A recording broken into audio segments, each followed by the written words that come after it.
All right. Bismillahi wa salatu wa salamu ala rasulillahi. We will begin now our third and last session for today with the Lord's assistance. And we're going to begin this session from Hadith number 539. This is on page 10 of our handout. This one says, عن ابن عباس رضي الله عنهما أن النبي صلى الله عليه وسلم احتجم وهو محرم واحتجم وهو صائم. احتجم وهو محرم واحتجم وهو صائم. Abdullah ibn Abbas, may Allah be pleased with both of them, narrated that the Prophet, may Allah mention him with commendation and grant him protection, had wet cupping performed on him while he was in the state of ihram and also while he was fasting.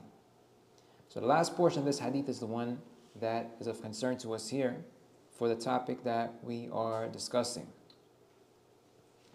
Now, generally, when there's discussion of al-hijamatu, when this topic is discussed, it's usually called cupping, right? But I think, I'm not sure, like I said, I'm a little bit out of touch with certain things right now.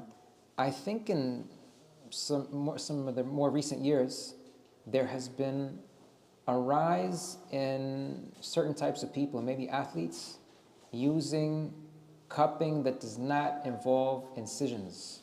Is that true? Dry cupping. Right. Yeah, electronic and dry. Right. Exactly. So, and I think sometimes they do their whatever sports they play, and sometimes the marks are visible on them. Yes.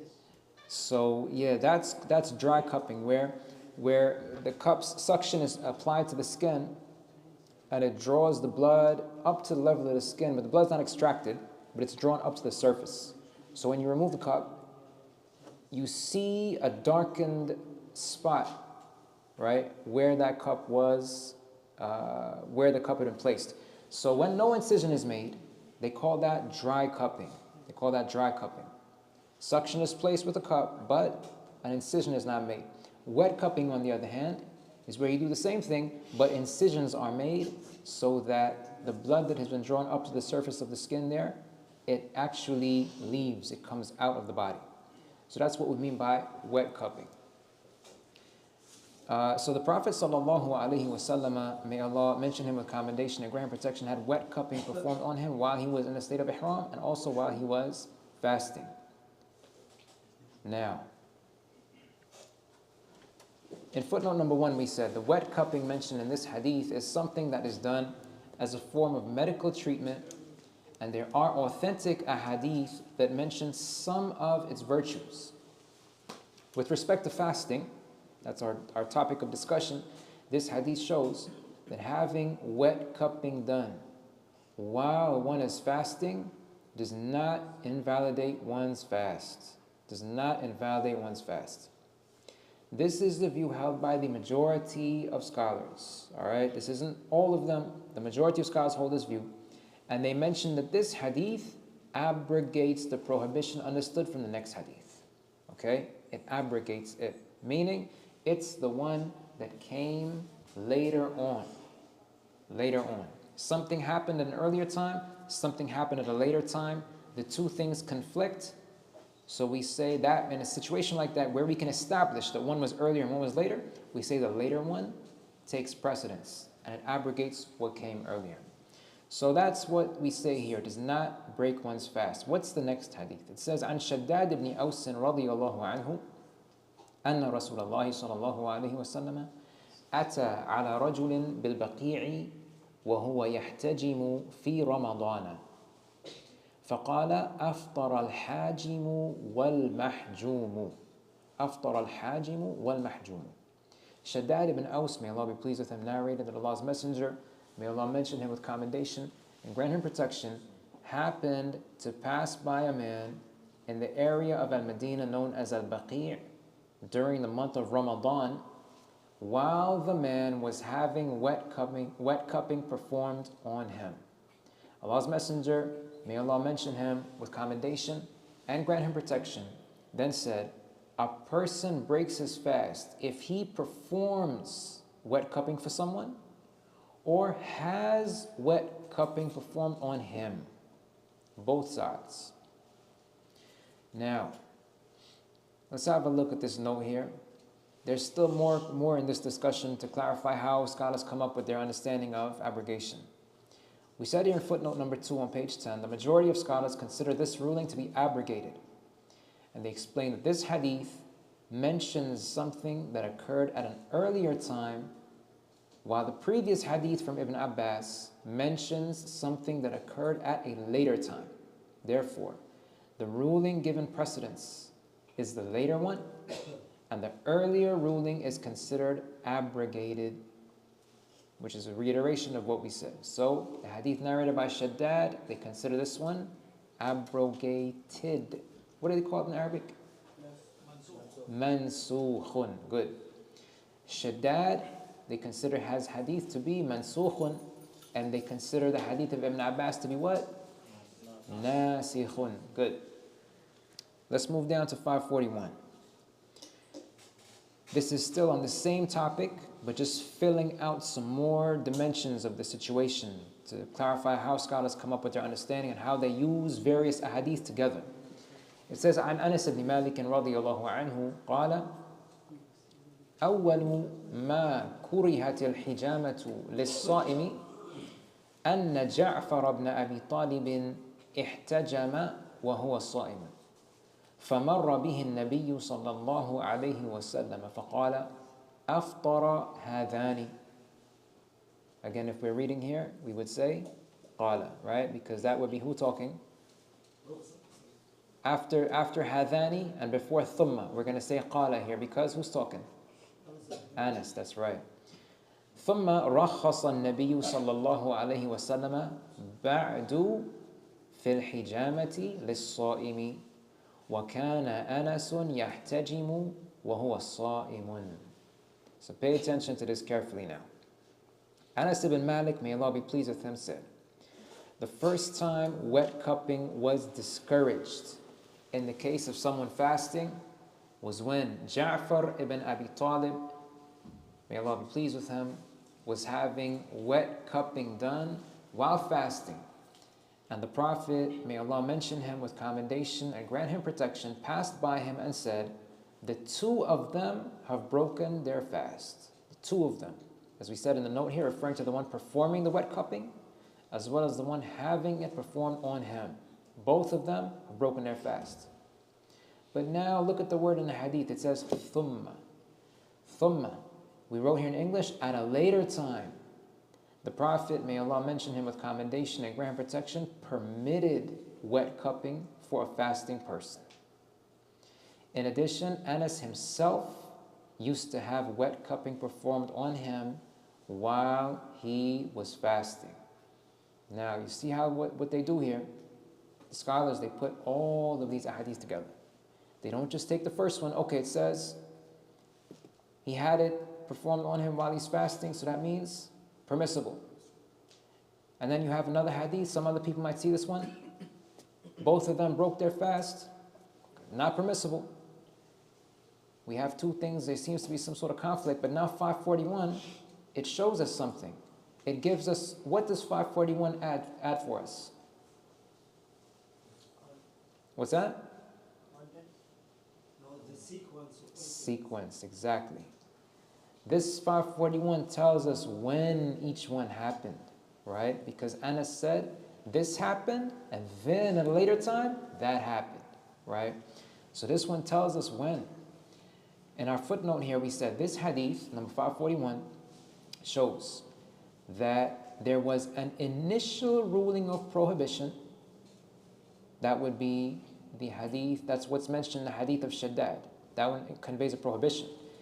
Even this one, the beginning part of it, 541, Anas's hadith, prohibition. So that was an initial ruling and a subsequent one of permissibility. Furthermore, the point of mentioning, because the end of 541 says what? Anas himself used to have wet cupping performed on him while he was fasting.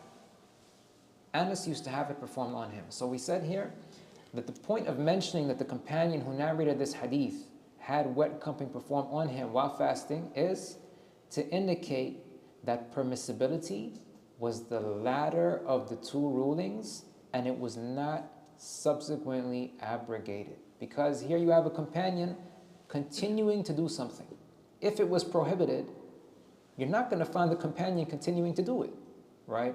So this is further evidence for the fact that we have a situation here where something happened at one point in time, and then something contradictory happened later on, and that's affirmed by the fact that the companion continued doing the thing. And the companion who did it was the same one who narrated the later ruling, right? And Allah knows best. So this is why the scholars will say that the hadith of Shaddad is abrogated, and the one of Ibn Abbas is the one that abrogates, right? Okay, let's go over now to 542. We have here this hadith where we have a superscript X, meaning that this one is inauthentic at the level of da'if. An Aisha radiyallahu anha, أن النبي صلى الله عليه وسلم اكتحل في رمضان وهو صائم. It was attributed to Aisha, may Allah be pleased with her, that she narrated that the Prophet, may Allah mention him with commendation and grant him protection, applied kuhl to his eyes during Ramadan while he was fasting. While he was fasting. We said this hadith is not authentic. The scholars graded this hadith inauthentic. Okay? And like we said, the gradings we're using for these lessons are the ones mentioned by Shaykh al-Albani. May Allah have mercy upon him. So we said in our note for this hadith was graded inauthentic. In the I'm on, just for anybody following along, on page 11, footnote number 1. This hadith was graded inauthentic in the copy of Bulugh al-Maram that we are using for these lessons. So we will not be saying anything about the specific issue mentioned in the hadith, which is applying kuhl to the eyes during the daytime in Ramadan. However, we will mention a related issue that some scholars discuss. This is the reason why some scholars also present these types of hadith in the books. Not because they want to prove anything from the hadith itself, but because there are situations like what is mentioned that could arise. So this is why they discuss those things. It says here, and that is the ruling pertaining to a person's fasting if he finds the taste of a certain substance in his mouth, although some other part of his body came into contact with the substance. Okay? Find what happens, because it's something that's real, it happens. This is why they discuss it, and they discuss it in the context of this hadith, even though the hadith is inauthentic. What happens if, because to taste something, generally speaking, it's your mouth or your tongue that has to come into contact with it. But what if you found a taste of something in your mouth, and it's not your tongue that came into contact with it, it's some other part of your body? What happens, right? So here, we have the note in which we said there are differing views about such a situation. And some scholars mention that a substance like kuhl, that or something like it, may enter one's mouth or digestive system by way of his tear ducts. For instance, they mention this. It is possible for it to happen. Now we said here, a rare minority of scholars even held the view that applying something like kuhl breaks a person's fast for the aforementioned reason. Now we said here this is a rare minority, but some scholars, they do hold this view. So just be aware of that. However, the author of Subul al-Salam, this book we were talking about earlier, the author of Subul al-Salam right here, he disagreed with that ruling, saying that it breaks your fast. And he stated that the eyes are not a channel for things that break one's fast to enter the body. This was the view that he held. And he's not alone in holding this view. He further mentioned that it is possible for the taste of certain things to reach one's mouth through various pores of the body. It is possible for the taste of certain things to reach one's mouth through various pores of the body. As an example, he mentioned that if a person rubs his foot, it's the opposite end of your body, you rub your foot on the plant called a hanval, hanval in Arabic, they call that a colocynth in English. he would end up finding its bitterness in his mouth. It's that bitter, right? Anybody know what a handal looks like? What a colocynth looks like? No? I don't know the shape of it, but I know the solution of it because they use it for the feet to like strengthen the innervations of the feet. How does it grow? Anybody know? I don't know. No?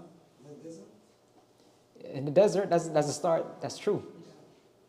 What's it related to? I mean, nowadays it's a different world for me. I haven't taught lessons before, really, in recent memory, where everybody has internet nowadays. It's very bitter. Maybe the animals don't like to eat it like the camels or something. Okay. Like that. If anyone has internet, if anyone has data, look up colocynth and tell me what you see. How do you spell it? It's COLOCYNTH. What do you see? What's it growing on? Watermelon? It's yeah. What do you see? The brother says a watermelon, right? It's shaped like a watermelon, but it can be like green or it can also be like orange and it has like vines around it. Right. A colocynth grows on a vine, and the vine is generally it runs on the ground. I mean, we're familiar with watermelons, right? Anybody ever seen a watermelon growing? I saw it before. Yeah. How do watermelons grow? It's on the ground. Right. They grow on a vine that runs on the ground, right? A colocynth is that type. I don't know if they call it a vegetable or a fruit. I don't know about that classification, but it's that type of thing. It grows on a vine, and it's on the ground. And as far as I know, Allah knows best, it generally grows in places that are hot. This thing is really, really, really bitter. I myself have not had to come into contact with it, but there are a number of things mentioned even from the time of Jahiliyyah. Even from the time of Jahiliyyah. This is even, there's some very, yes. They call it Abu Jahl's melon. Abu Jahl's melon? Really? Subhanallah. That's what's written there, huh? Yeah. You know, the brother mentioned Mu'allaqatu Imri al-Qais. Right, Naqifu Hanzali, good.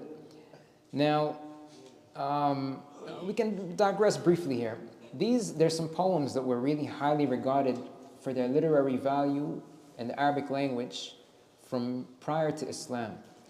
We might not be able to appreciate these things right now. Alhamdulillah, we had the opportunity to study some of these things with some of our teachers while we were still in Mecca.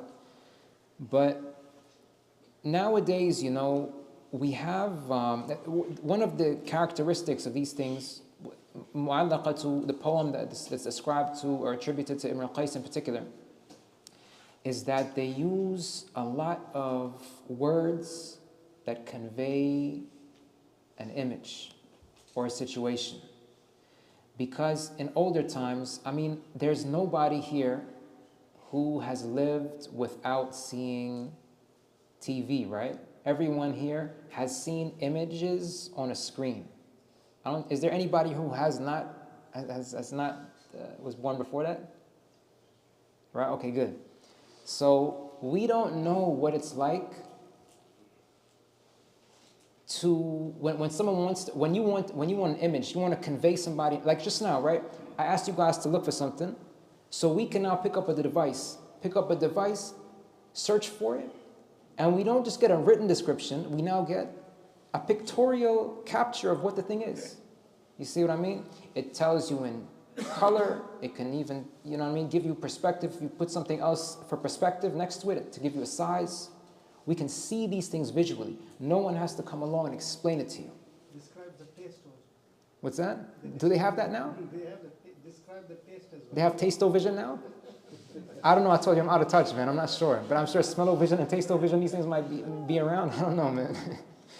But in older times, right, when you wanted to convey some of these things to somebody, you had to tell them with words. There's an idiom we have in English. It says something about 1,000 words. It's a Chinese proverb. It's a proverb? Picture paints 1,000 words. Good, right?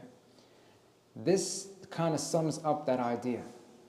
In older times, not everyone had the luxury of being able to, when you want to explain something to someone, you want to paint a scenario, you want to tell them about colors, you want to tell them about things you feel, you want to tell them about the air, the wind, the heat, the cold, you want to tell them about colors. Not everyone had the luxury of presenting a physical picture to someone to say, look, you see that? That's where I was, that's what I was in, that's what I'm talking about. And similarly, even if you could do that, you couldn't tell them about the heat. You couldn't tell them about temperature. You couldn't tell them about fragrances. You couldn't tell them about the wind. So even till now, there are some elements that you can't really have everything, but there's a lot more we have now that they didn't have at that time. Some of these things in Arabic poetry, one of the aspects of their value is the vocabulary that they use, because some of the words, they are words that help us understand words used in the Quran and the Sunnah. This is why they have some value. And another thing is, they have a lot of examples of how words are used to convey a very vivid image in a person's mind that not only conveys sizes of things, it even conveys things about colors, it even conveys things about how bitter something is by telling you this. A person, he's picking out seeds from a colocynth, and he finds, even though it's his hand touching it, when he talks about himself, Imr al-Qais describes himself as naqifu hanzali. He's taking his finger and picking out seeds from a colocynth, meaning that his hand, his nail even, is coming into contact with that colocynth, and he can find the bitterness in his mouth. He's saying that this person who left, their departure is so bitter to me. It's so bitter that even if I was picking out the seeds of a handal, I can even find that bitterness in my mouth, right? So anyway, yeah. I have like a very short one. So the Arab linguistics, they have like the treasureness, or like they have a lot of linguistic roots, so they can describe whatever they want, and the picture come to the mind. Mm-hmm. And if, for example, like this, when Prophet ﷺ, he was describing for us when he saw the other prophets and messengers, and he described Prophet Moses, and he has a gray hair as he was like belonged to the tribe of Shanu'a.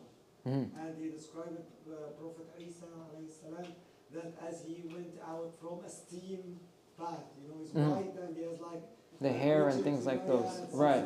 So the Arab themselves, they have the ability to do so, because the linguistic roots, it's more huge and numerous than it can be covered by English. This is like the first comment. The second comment, if we return to the same hadith, it's like a very a small example. When you put the eye drop, sometimes you feel the bitterness of the taste of the drop itself in your mouth. Right. From there, they can like describe either from top part or like from the bottom part of the body. Right. Barakallahu feekum. The sisters, sorry, I'm not going to repeat all of that because the brother made a very valuable remark just now, but it was long, so I can't repeat all of that right now. But Jazakumullahu khairan. Okay. Commenting about the vocabulary that can be used in Arabic to portray or describe or convey these types of meanings of basically what we're talking about right here. So, we said a handal is really bitter, and we understand that. We now have an idea of what it is, what type of fruit or vegetable, I don't know what it is, but it's that thing. Kind of like a melon. I think I'm not entirely sure, but I think they might group it among gourd. I think they call it a gourd.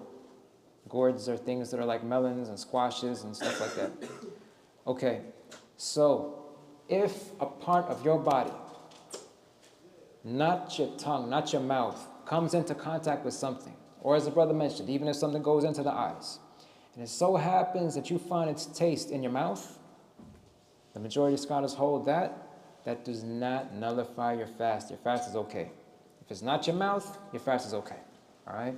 That's the idea here, and Allah knows best. Nasal drop? What's that? Nasal drops? Nasal drops. Let me write that down and get back to you, okay? I don't want to say something incorrect. I have to see what the scholars said about that. They say that it does break because it goes straight to your throat.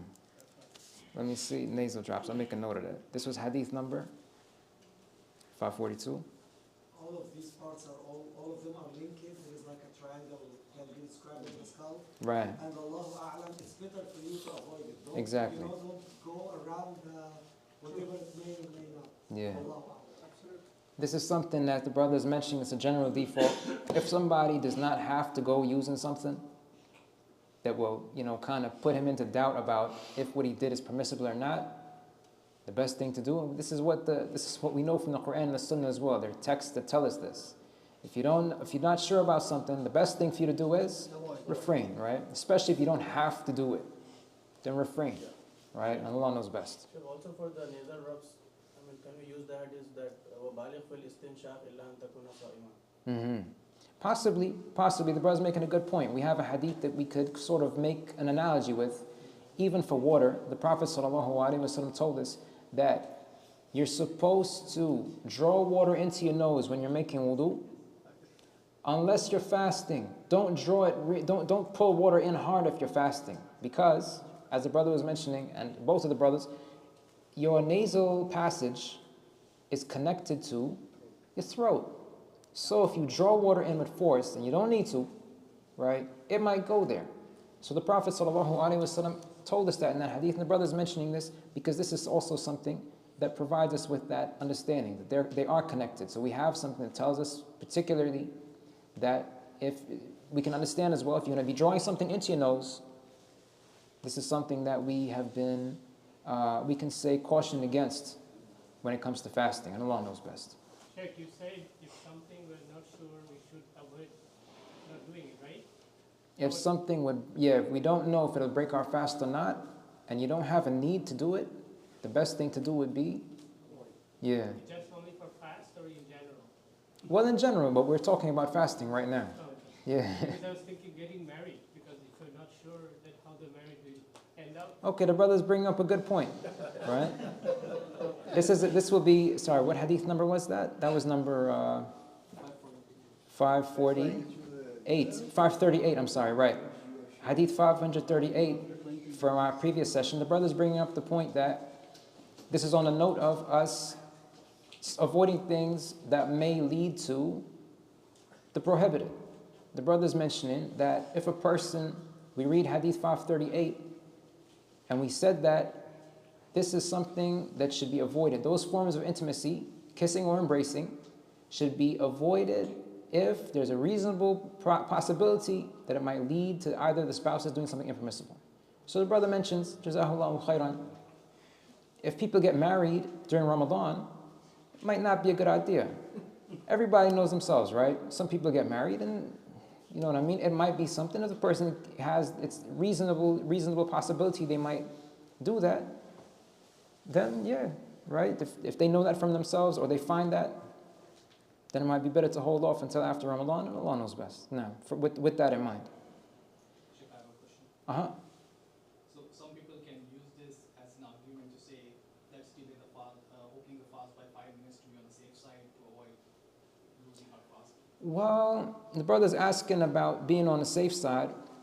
When it comes to knowing when the time for fasting ends, we have a hadith about that. And I think some of them will be coming in this same chapter. We have a hadith in which the Prophet ﷺ told us that when you see the night coming from this direction, when you see the day leaving from that direction, you know what I mean? You know where the darkness is coming from. You know where the light is it's still there, and the day going is the sun dropping beneath the horizon. You can't see the disk anymore. That's when you got to break fast. So that's actually identified for us. So in that case, you can't really say, well, I want to be on the safe side. I don't see the sun, but there's still light. Let me wait a little bit. Nowadays, we have to do what's within our ability. This issue will come later, inshallah. We can only do what's within our ability.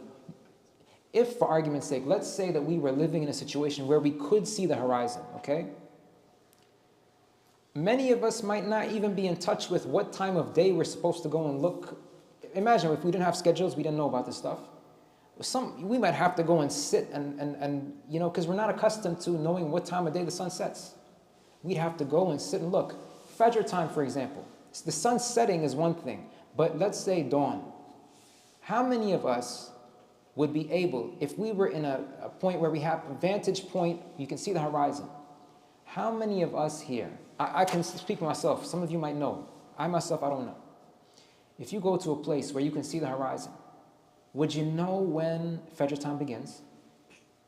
You might be sitting there waiting, you know, it's a good, you start seeing light, and you might think it's, and if you go and compare with the schedule, it might be half an hour after what the schedule said. But you say, no, it's what I saw. We don't say that. It's what you saw if you knew how to look. You know what I mean? A lot of us won't know how to look. I remember on that point, sorry, we digressed a lot. We're still good for time? All right. When I was accepted to go study, that would have been in maybe late 2006. Yeah, late 2006, early 2007. I've forgotten when the letter came, and then I had to go.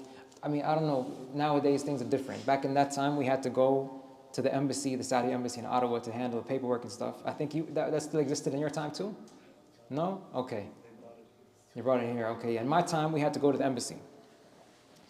So I remember that myself and that Ustad Umayyas, my wife, she had not been accepted at that time. I was accepted. So we left Toronto and drove to Ottawa, and we left at nighttime so I could get there in the morning when business hours for the embassy opened. I remember that was the one time my whole life so far in which I actually saw, they explain about a Fajr al-Kadhib. Now, if I didn't know about this or read about it, I wouldn't know. But I remember, they explain al-Fajr al-Kadhib as what? Anybody know? ليس هذا al-Fajr al-Kadhib, they say it's like the Nabi. Right. And they explain that is something that goes up vertically in the sky. And it's sort of whitish in color. I've only read about this. Has anybody ever seen that? You've seen it, huh? You've seen it many times? Okay, good. Camping again. You got to be outside the city, right? On the stretch of the highway where we were, there weren't really any lights. I can't remember where this was exactly, but we actually saw that. There was a light you could see, and it was vertical. It's like what? It's explained like that. It matches the explanation. And then as you continue going on, later on, you see light that spreads, and it's not a white light. It's different in color. And it spreads how? Horizontally. That's when Fajr time begins. But again, you won't see this in the city where there's a lot of light pollution. And you have to know to see this thing. And it's something you have to be. A lot of us, it's not part of us, right?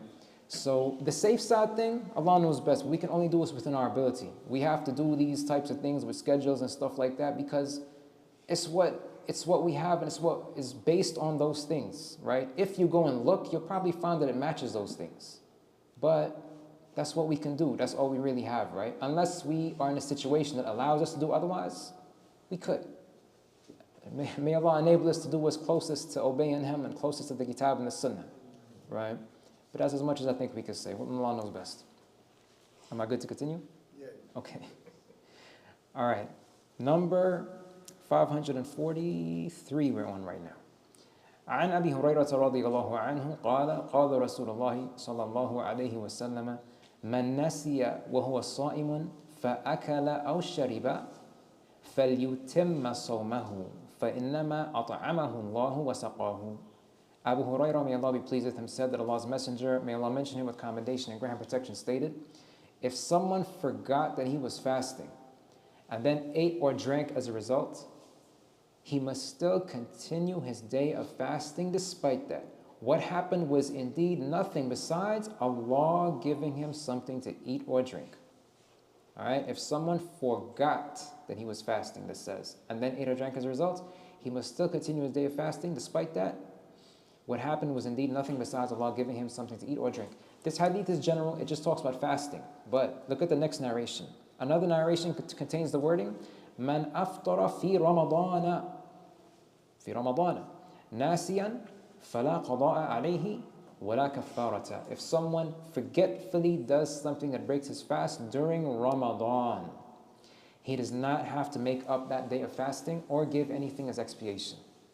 Okay? So this second narration clarifies for us this ruling applies in both cases, optional and obligatory fasting. The notes we have here, note number 2 and 3, we said this means that the person should not think, this is applicable to what? What happened was indeed nothing besides Allah giving him something to eat or drink. Right? The portion of the hadith that says, فَإِنَّمَا أَطْعَمَهُ اللَّهُ وَسَقَّاهُ. What happened was indeed nothing besides Allah giving him something to eat or drink. In that regard, we said this means that the person should not think that he did something wrong that invalidates his fast. On the contrary, his fasting remains unaffected, and he must continue fasting until the end of the day. Eating and drinking were mentioned, since they are the most common things a fasting person might forgetfully do among the various things that break one's fast. Right? Eating and drinking are not the only things that break your fast, but they're the most common ones you might do forgetfully. However, the same ruling applies to all the things from which a fasting person is prohibited, but would otherwise be permissible. If done forgetfully, his fasting is still valid, and he must still complete his day of fasting. All right? That's about that. Now, regarding this, the last narration here, footnote number 3 on page 11, we said this wording, fi Ramadan it says, also clearly shows that the person's fast is valid, even in the case of an obligatory fast. Even in the case of an obligatory fast. Okay, let's go over to 544 now. It says, عن أبي هريرة رضي الله عنه قال قال رسول الله صلى الله عليه وسلم من ذرعه القيء فلا قضاء عليه ومن استقاء فعليه القضاء. Abu Hurairah, may Allah be pleased with him, said, Allah's Messenger, may Allah mention him with commendation and grant protection, stated, if the urge to vomit, we sing here, if the urge to vomit overcomes a person who's fasting, he does not have to make up that day due to vomiting. But if someone intentionally induces vomiting, he does have to make up that day. So this is if the urge overcomes without intentionally doing it, versus if you intentionally induce. Those are different. We said in the note here, this hadith shows that if a fasting person vomits without inducing it himself, his fasting remains valid. His fasting is only nullified if he deliberately tries to make himself vomit. Now, the author of Subul al-Salam right here, he mentioned something else. What's apparent is that if someone deliberately tries to make himself vomit, you try. You may not succeed, but you tried with that intention that you want to induce. If someone deliberately tries to make himself vomit, that breaks his fast even if nothing actually comes out. This is what was mentioned by al-San'ani rahimahullahu, and Allah knows best, right? And he gets this understanding, and Allah knows best, from the fact that istaqa'a, literally in Arabic, this construction of the word, it means that you seek to make something happen. You seek to make something happen. Whether the thing happens or not is a different story. But the word here can be understood to mean that you try to induce. It doesn't mean you succeed. You merely trying. We understand that that breaks your fast, and Allah knows best. So far, right, in terms of the things we've read, we know 4 things, right? The nullified fast. We had eating, or ingesting, eating and drinking, we'll call those 1 if you want to put it, but you can call them 2 as well. Let's do them as 2. Eating, drinking, intercourse, and what? Good. Intentionally, deliberately trying to make yourself vomit. And according to the author of Subul al-Salam, whether you succeed or not, just you deliberately trying. Those are 4 things that we know so far. And as for wet cupping, we said that was abrogated. All right? 545. عن جابر بن عبد الله رضي الله عنهما أن رسول الله صلى الله عليه وسلم خرج عام الفتح إلى مكة في رمضان فصام حتى بلغ كراع الغميم فصام الناس ثم دعا بقدح من ماء فرفعه حتى نظر الناس إليه ثم شرب فقيل له بعد ذلك إن بعض الناس قد صام قال أولئك العصاة Jabir ibn Abdullah, may Allah be pleased with both of them, narrated that Allah's Messenger, may Allah mention him with commendation and grant him protection, set out from Mecca in the month of Ramadan during the year of the conquest of Mecca. We mentioned down here that the conquest of Mecca in footnote number 2, it was the 10th of Ramadan in the 8th year after Hijrah. That was when this took place. 10th of Ramadan, 8th year after Hijrah. So it was during Ramadan. And that's when it was, the 10th. Set out for Ramadan during the year of the conquest of Mecca. He fasted until he reached the valley known as Qura al-Ghamim, and the people with him also fasted until that point. So they were all fasting until they reached there. No one had broken their fast as yet. He then called for a cup of water. He ensured that the people were looking at him, and then he drank. He was subsequently informed that some of the people had continued fasting, and he then said about them, those people are the ones who are disobedient. Those people are the ones who are disobedient. Here the Prophet ﷺ, in Ramadan, he broke his fast when they reached a certain point. Another narration contains the wording, فَقِيلَ لَهُ إِنَّ النَّاسَ قَدْ شَقَّ عَلَيْهِمُ الصِّيَامُ. This is an important detail, right? قَدْ شَقَّ عَلَيْهِمُ الصِّيَامُ وَإِنَّمَا يَنْظُرُونَ فِي مَا فَعَلْتَ فَدَعَى بِقَدَحٍ مِّن مَاءٍ بَعْدَ الْعَصْرِ فَشَرِبَ. He was told, fasting has indeed become difficult for the people, and they're waiting to see what you will do. Consequently, he called for a cup of water after Asr and drank. Regarding this hadith, we said it is understood from these narrations that if a person is traveling, it is permissible for him to fast. Now there's more coming that will clarify what we're saying here. It's permissible to fast if you're traveling, and it's also permissible for him to not fast. Both are permissible. In addition, it is permissible for him to interrupt his fast on any given day while traveling, even if he had fasted for the majority of the day, because this hadith tells us, when did the Prophet ﷺ, may Allah mention him with commendation and grant protection, when did he break his fast? After Asr. Good. He fasted the majority of the day.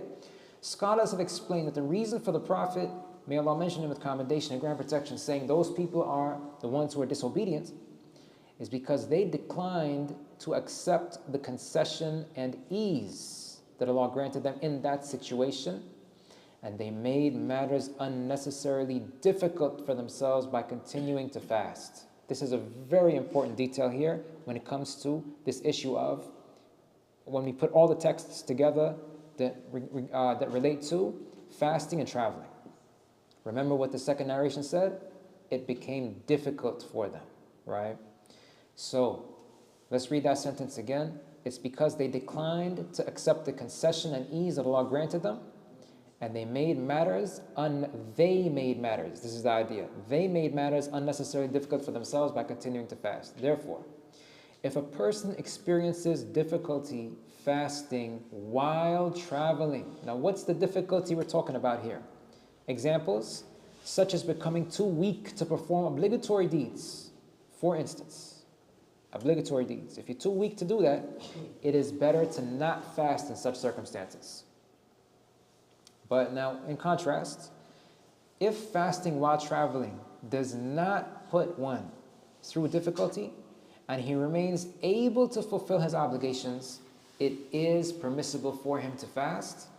And this can also be understood from the following hadith, the next one coming up. So what does the next one say? The next one says, this is 546, عن حمزة بن عمرو الأسلمي رضي الله عنه أنه قال يا رسول الله أجد بي قوة على الصيام في السفر أجد بي قوة على الصيام في السفر فهل علي جناح؟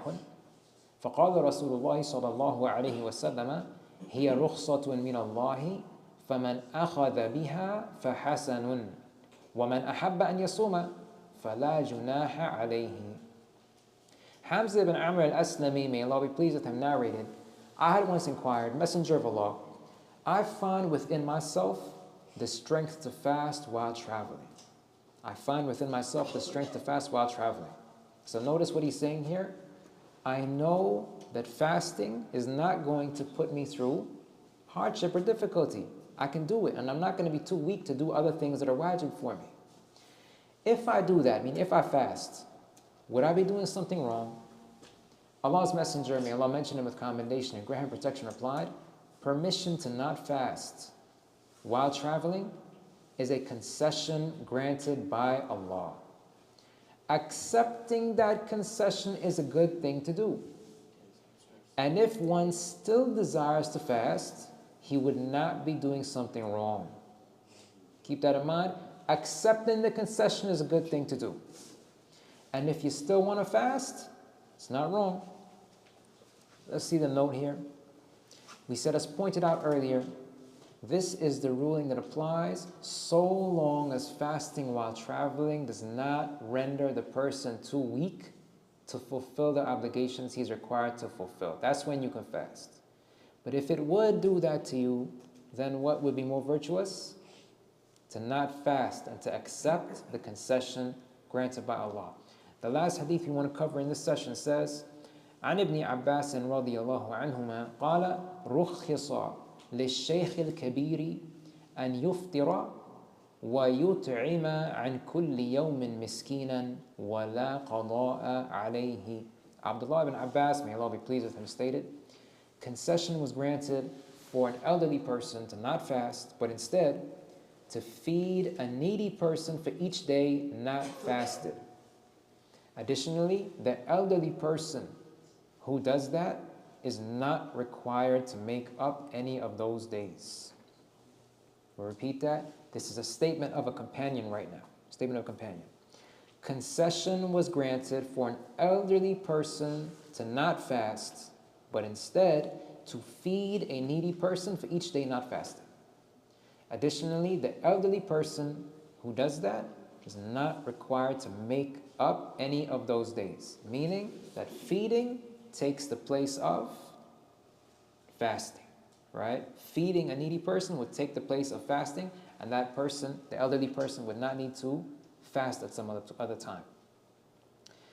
In our note regarding this hadith, we said, this is the explanation given by Ibn Abbas for the portion of ayah 184 in Surah Al-Baqarah, which mentions feeding the needy in place of performing obligatory fasts. This is a tafsir of Ibn Abbas for that portion of the ayah. This ruling applies to the elderly who are unable to fast. That's one group of people, as well as others like them. Not just them alone, but others in the same situation. They have some sort of common factor that makes them alike. Examples, such as the terminally or chronically ill. Terminally or chronically, which means that you have some sort of illness that, what makes you have something in common with the elderly person? Terminal illness means what? What's that? Okay, but how does that... Energy not expected. Deficiency. What's that? Energy deficiency. Energy deficiency? Maybe. Not expecting cure. Good. Being elderly is something that doesn't go away, right? This is the common thing between that situation and the terminally ill. A terminally ill person is someone who has a disease that they're not expected to recover from. This is what is established, within reasonable doubt. The person's recovery is not expected. So this is what makes them have something in common with an elderly person, right? So we say here that the ruling applies to the elderly who are unable to fast as well as others like them. How much food has to be given? The minimum amount of food that must be given in place of each day is to be equivalent to the volume measurement known as a mudd, muddun in Arabic. It was one of several well-known standard measures of volume used during the time of the Prophet. May Allah mention him with commendation and grant him protection.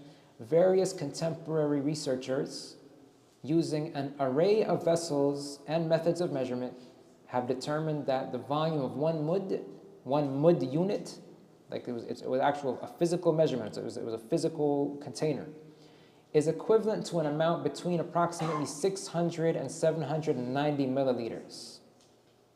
600 and 790. And for those, I have a couple references here. The second reference, al-Idahat al-Asriya, actually, I can point out, this copy of Surah Al-Salam right here, just since we have it, since it was here in the library, the name of the muhaqqiq on this copy is Muhammad Subhi Hassan Hallaq. Muhammad Subhi Hassan Hallaq. He is the author of this book, the second one here, Idahat al-Asriyah.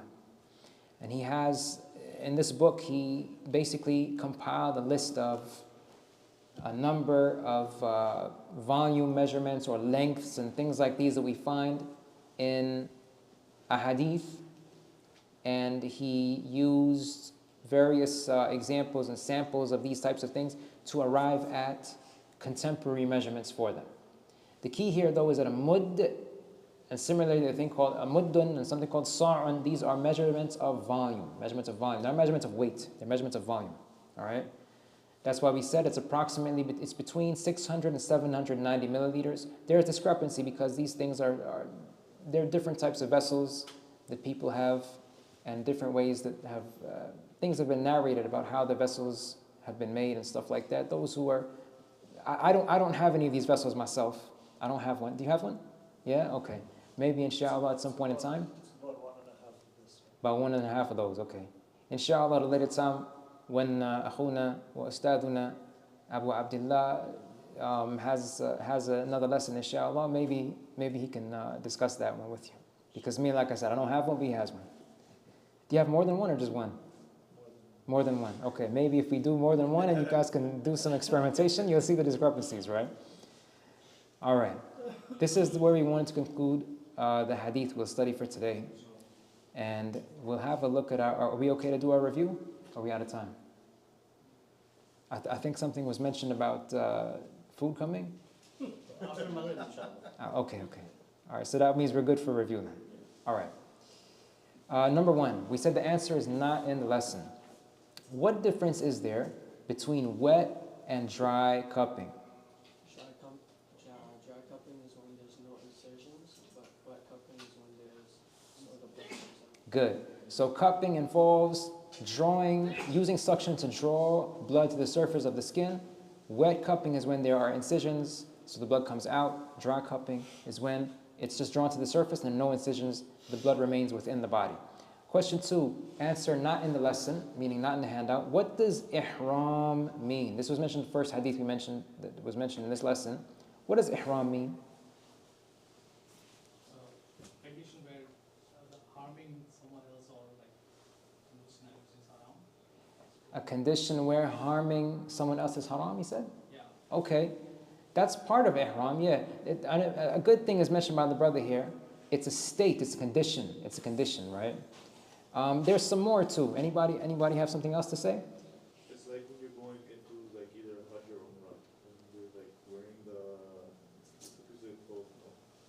Okay, so the brother mentions when you're going for Hajj or Umrah and when you're wearing a certain type of garment. Okay, anything else? It could be someone inside the hudud al-haram, or it could be someone being in the state of ihram. The brother mentions being within the boundaries, the haram area, whether in Mecca or al-Medina, within the boundaries of what was considered, what was defined by the Prophet ﷺ as a haram, being an inviolable area, or being in a state of ihram. Good.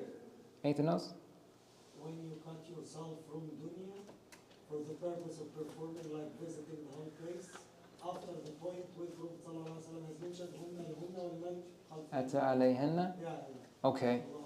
Okay, the brother's mentioning when you come to the place. You cut yourself from dunya for the purpose of performing Hajj or Umrah after you pass or like these certain points which Okay. Prophet ﷺ described. All right. There is like an applicable rules that you can do, you cannot do. This Okay. is permissible. This is not. You cannot, and so on. All right. So the brother's mentioning that there are places, when you get to one of these places, which they call the miqat point, there are things when you get there that are normally halal.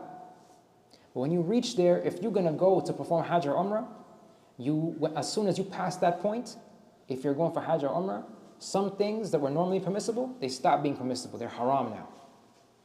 All of these are kind of have some overlapping things.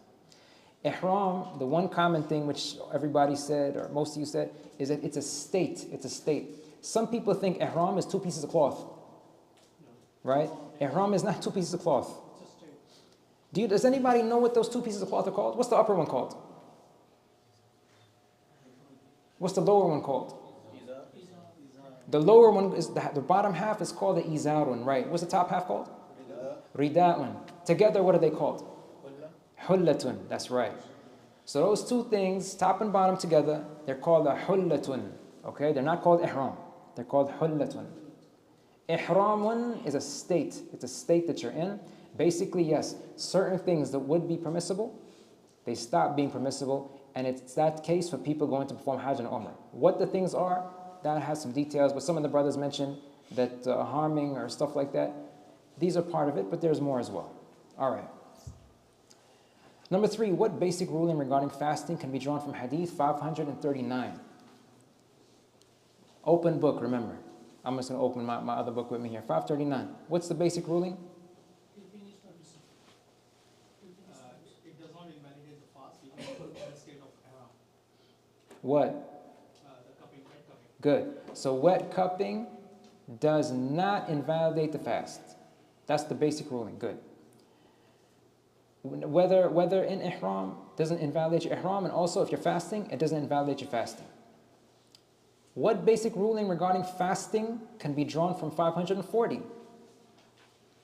It breaks the fast. Good. So 540, we understand that one from that one. It does invalidate your fast. How can those rulings be reconciled in light of 541? And what are two basic ideas that can be understood from 541 regarding the method of reconciling between the hadith? Will you allow me to try someone else? I know you got the answer. Let me try you. This hadith shows that before it was impermissible, and then later Which on, one? 541. 541 shows that at an earlier time it was what? Impermissible. Good. Which of the previous hadith is that the same as? 540. 540. Good. And then what? And then later on, it shows in a sequence of events that the Prophet said that it was permissible, and this abrogated 539. Good. It abrogated 539. 540. Yeah. 539 abrogated 540, and also Anas. It shows the abrogation. Good. So the brothers mentioned in here that 541 clarifies to us a sequence. At one point in time, an earlier time, there was impermissibility, and at a later time, there was permissibility. The later one abrogates the... Good. The later one abrogates the previous one. Now, and also regarding the method of reconciling, what other detail was there? Not only the hadith, but also... himself used to have wet cooking Right. while he was fasting, and the second thing is a companion will not practice the prohibited. Exactly. So a companion continued this practice, showing the permissibility. He would not have done that if it was something prohibited. Next, based on what was mentioned, number 6, by al-San'ani, is a person's fast invalidated if he finds the taste of a certain substance in his mouth, although some other part of his body came into contact with the substance? No. No. What rationale was given? He said that its eye is not a channel to the mouth. Right. Al-San'ani said that the eye is not a channel for something to enter the person's digestive system into your mouth. So this was his rationale, and Allah knows best. Number 7. What can be understood from 543a concerning whether eating or drinking unintentionally invalidates one's fast? And what should be done if that happens? Anyone else? All right. Sorry. It does not invalidate your fast. It is as if Allah fed you. Good. And you should continue. All right. Jazakallahu khairan. Good. So it does not invalidate your fast. It's as if Allah gave you to eat and drink, and you're supposed to continue fasting, and your fast remains valid, unaffected. Does 543a only apply to the acts mentioned in it, and why was attention drawn to those acts in particular? It applies to other things as well, but it was drawn attention to because it's the most common thing that someone forgets. Good. It applies to anything that breaks the fast. We said we have about 4 of those if we count eating and drinking as separate things, but those 2 were drawn attention to because those are the most common ones a person would do forgetfully while fasting. Number 9. What additional piece of information does 543b contain? What was that? Someone else? He does not need to make it up or do the kafara. Right. No expiation is required, and you don't have to make it up. It's not something you have to make up. Good. Number 10. It can be understood from 544. Let me scroll down here. 544. Okay. From 544, that unintentional vomiting, unintentional, does not invalidate a person's fast, but deliberately induced vomiting does. What additional detail was mentioned about this in explanatory remarks? Doesn't matter whether anything actually comes out or not. Good. So it's the intention, irrespective of whether something comes out or not. So long as you try to induce, that's sufficient. That breaks your fast. 11. What was given as an example of experiencing difficulty fasting while traveling?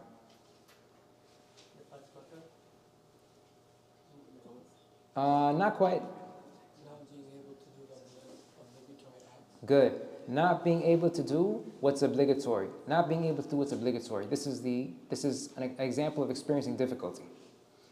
Based on 545a, if a person completes the majority of a day of obligatory fasting, is it permissible to interrupt that fast if the person departs on a journey? Yes. It is permissible. Good. Next, when is it better to accept the concession mentioned in 545b? And how does 546 show that? When is it better? When the fasting will become difficult. If fasting becomes difficult. Good. If fasting becomes difficult, this is when it's better to accept the concession. How does 546 show that? Go back to 546 and look at it. What part of it tells us that? Some people experience difficulty. Kind of. Read 546 carefully. What did the Sahabi say? If I find within myself the strength to fast by traveling. Yes. That Sahabi, his remark shows that fasting while traveling would not have put him through difficulty. He would have been comfortable doing it. So in that event, in that situation, it's more virtuous for him to continue fasting, and it doesn't mean that he should accept the concession. So conversely, we can understand that if it would put you through difficulty, and you're not strong enough to do that, accept the concession. That's the more virtuous thing to do. 14. Why were certain people described as the ones who were disobedient in 545a? It's when the Prophet called upon for a cup of water, and he showed the people that you're allowed to eat and drink now, but some people, they continue fasting, so that's why they're disobedient. Not quite. You gotta go a little bit more. They denied the concession, first thing, and the second thing is they will put themselves in different. Yes, that's the added thing, right? The key thing here is the people knew that the Prophet ﷺ stopped fasting, as the brothers mentioned, but the thing clarified here is they experienced difficulty by continuing to fast. They experienced difficulty. They brought that on themselves when the Prophet ﷺ already showed them that he himself wasn't even fasting. Did they perform an act of kufr by disobeying the Prophet? Did they perform an act of kufr in this situation? No, that was not an act of kufr. He said that they have disobeyed his instruction because nothing that we said, the scholars don't mention that if you experience difficulty, you've done something what? If you experience difficulty while fasting, and it'd be permissible for you to break your fast, but you choose not to. Sin. Right. The scholars don't say it's a sin. You haven't done something wrong. Kufr is beyond that. But this is something like a layman like me, a nobody, but his Prophet himself. In the previous lesson, we had mentioned that a situation happened where some of you were here when we were talking about wisal? Were you here? You weren't here, right? Okay, yeah. We were talking about al-wisal. That was in, what number was that in? Let me just look back here. Wisal was discussed in number, if anyone sees it before me, please shout it out. 536, yeah, in 536. Okay, so we had a situation there, I'll just read this out quickly, where we said that Allah's Messenger ﷺ instructed the people to refrain from wisal, which means fasting consecutive days while deliberately not eating anything in between. He told them, don't do that. A man among the Muslims says, but Messenger of Allah, you fast consecutive days while deliberately not eating anything between. He replied, which one of you is the same as me in that regard? During the night, my Lord certainly provides me with food and drink. That has some explanation. We won't go into that now, but here's what the rest of the hadith says. However, due to some of the people still refusing to refrain, he fasted while deliberately not eating for one full day, and he let the people do as he did. That happened for another full day, and so on. So here, he told them, don't do something, and they continued doing it. A similar kind of situation, right?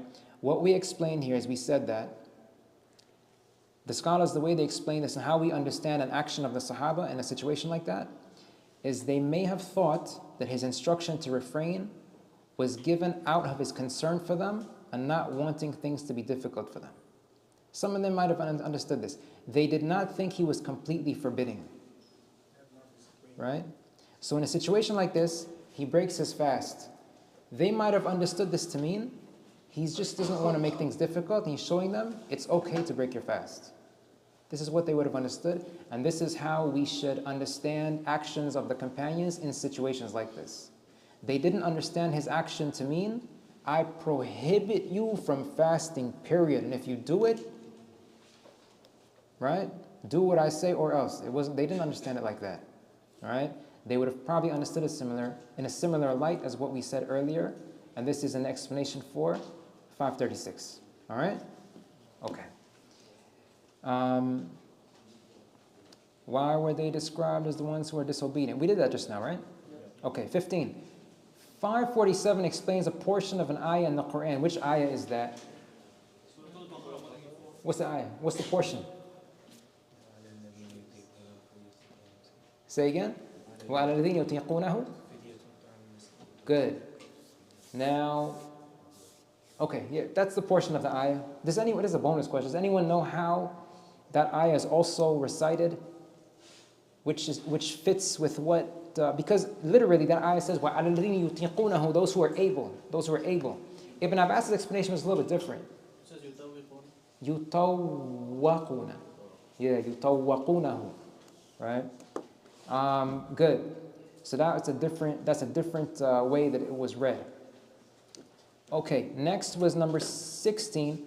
What types of people does the ruling in 547 apply to?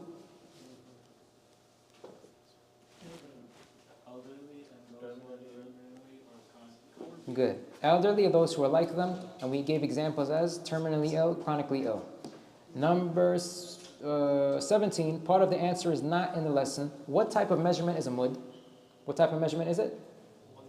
It's a volume measurement. Remember that. Not weight, it's volume. What does that imply with respect to different substances that are measured with it? If something's a volume measurement, this cup, it can hold a volume, okay? Meaning that I can fill this cup with air. It's full of air right now. If I do this, the cup is full, but it's full of what? Air. If I fill it with water, okay, so if I fill it with air, right, and I seal this thing here right here, and I put this on a scale, it'll have a weight. Take the cup off the scale. Let's say I fill it with water. Put it on the scale. What happens? The weight's different. If I take the thing and fill it with bricks and put it on the scale, what happens? Different weights, right? But the cup is the same volume, okay? So a mud is a measurement of volume. With respect to different substances you put in here, they will have different weights. So this volume measurement, it will be the same size, but it's possible for this same size to weigh different things depending on what substance you put into it. Remember that, all right? Number 18, what range of contemporary measurements was given as approximations for a mud? 600 to 790 milliliters. These are the contemporary measurements. And this is where we conclude today's lessons. We ask Allah to accept our coming together for His sake to learn these things, these aspects of the Sunnah. And we beseech Allah to allow us to continue tomorrow. We close off by also mentioning the fact that, or I will mention the fact that as well as what I said earlier, I reiterate my gratitude to the brothers here at the center, those who were mentioned, and to all of you for attending and for participating. And bi'idhnillahi ta'ala, we'll continue again tomorrow. وسبحانك اللهم وبحمدك أشهد أن لا إله إلا أنت أستغفرك وأتوب إليك. Oh Allah, you are completely perfect in every way, and we praise you. We testify that none has the right to be worshipped except you. We seek your forgiveness and we repent to you. Wassalamu alaikum wa rahmatullahi wa barakatuhu. May Allah bestow upon all of you His protection, His mercy, and many of His blessings.